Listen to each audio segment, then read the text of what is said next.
Isn't it common sense? These people have every right to rename, to reclaim their own port and their own country. Like, they have every right to rename every city if they want to, every neighborhood, every avenue. They have every right, because it was not done considering them. It was done because the colonizers wanted those names, and they gave that place a name.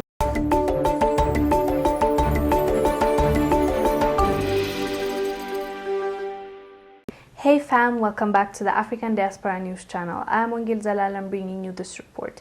Today's report comes from South Africa. Port Elizabeth's name is officially going to be changed, and a lot of white guys specifically are not happy about it. Face to Face Africa wrote a story about this. Let me review the article. We'll come back and discuss. Port Elizabeth, South Africa's iconic coastal city known for beaches and safari tourism in the southeast of the country, is now to be known and called Gabera, but tens of thousands of people have signed onto a petition asking the federal government to reverse its decision. The intention to rename the city, nicknamed Windy City, was taken in 2019. Last month, South Africa's Arts and Culture Ministry announced that Port Elizabeth was no more a valid government name. The Eastern Cape Geographical Names Committee, which was behind the research and recommendation of new names in the Eastern Cape province, was tasked to ensure the standardization of geographical names. South Africa, which evolved from a settler colony for people of European descent, has many parts of the country named according to the whims of the colonizers. This is also a reflection of the land grabs effected by force before and during colonization. Having been dispossessed of their lands, the local African people were also denied capacities for economic and social progress. Port Elizabeth, prior to European occupation, belonged to Xhosa-speaking people. Xhosa is the South African language known as the Click tongue. Nelson Mandela was a native Xhosa speaker. The city's new name was taken from the Xhosa called the area around the Beacons River, another geographical fact named by colonizers. Founded in 1820, Port Elizabeth was named as such by a British governor of the Cape Colony, Rufane Shaw Donkin, in commemoration of his young deceased wife. But the committee that recommended the renaming of Port Elizabeth was one of the others set up by the South African Geographical Names Council, whose work was seen as rewriting South Africa's cultural history in the image of its African natives.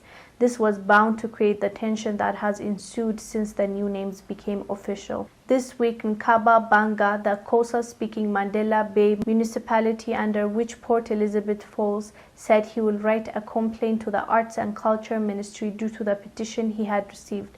But he is not the only man under pressure as a result of the development. Christian Martin, a man who was one of the leading figures to get the name of Port Elizabeth changed, has reportedly become the target of angry phone calls and texts. He claims that many of these callers are mainly white guys who call and express negativity about the names.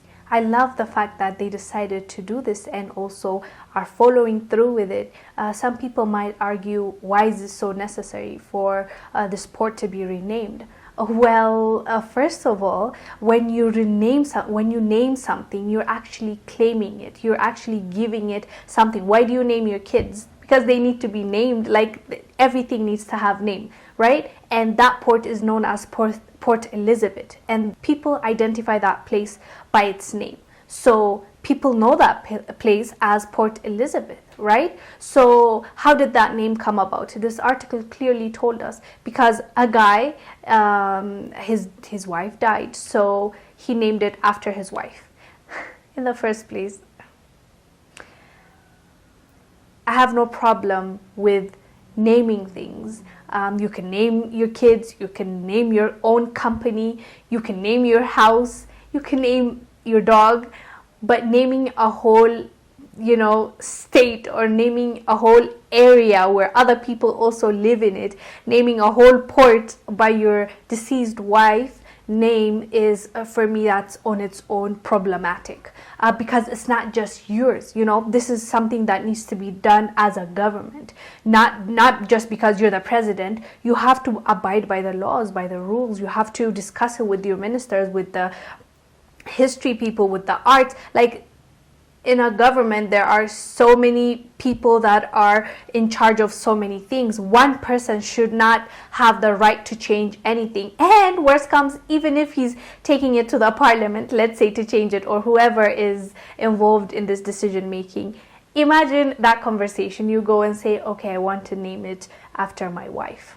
A whole port after your wife. That on its own is just tells me what I need to know about that person. He loved his wife, good for him, but I don't believe that he had any right to name a whole port by his wife's name. That's just, he's literally claiming that area to himself. So now that historians or people that are involved, I believe they're naming, I forgot their name, like they name things. So those people, when they're saying, okay, this needs to change because one, this is a colonizer that came to South Africa. He's not even a local. He came there and he named it when the locals are there living, and he named it Elizabeth. So that's an issue. So we need to change it. So in the process of them changing it, they were getting a lot of hate.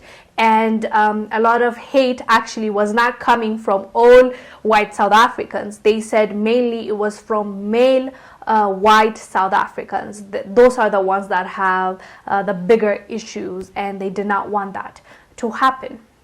So it's weird to me because in the first place, that was not your area, right? That's not your place. That's the locals' place. But you came there and you're still living with them. It's shocking you're still there, but you are still there, right? You've given birth and your kids have given birth, and you're there. You have settled there. So you've changed the name that they had already there, and you named it Port Elizabeth. Now the locals are saying, we want a name that's Xhosa, and that's Elizabeth does not represent us. We shouldn't be like that. And they change it to an actual South African that contributed. And when I think I butchered his name. I'm sorry, I didn't know how to say his name. So they named it that. And after that happened, a lot of white male South Africans had an issue with that. So I don't believe they have any right to be upset. I mean, okay, they can be upset, but I don't think they can do anything about it, because isn't it common sense? These people have every right to reclaim their own port and their own country. Like, they have every right to rename every city if they want to, every neighborhood, every avenue. They have every right, because it was not done considering them. It was done because the colonizers wanted those names, and they gave that place a name because they wanted to claim that land, and they wanted to say that this is mine, so I don't think they understand what they're saying, really, because it does not make sense. They have every right to rename it. I'm glad they did it. And it's not just in South Africa. There are so many places all over Africa that is named after a colonizer, after Queen Elizabeth, Queen Victoria. All those things need to be renamed, because at that time when they're colonizing, they changed the name. It had a name before them, So they changed that name because they wanted to say, hey, we're the boss now, and we're the one that are controlling this. This belongs to us. We're going to rename it. Now that they're no longer in charge, Africans should be able to take that and rename it however they like. People that contributed to that country, people that there are heroes in those countries, there are people that are admired. So I like what they did. Anyways, guys, do let us know down below what your thoughts are. What do you think about South Africans changing the port's name and owning it? Let us know down below. I am Wongel Zelalem bringing you this report. I will see you on the next one.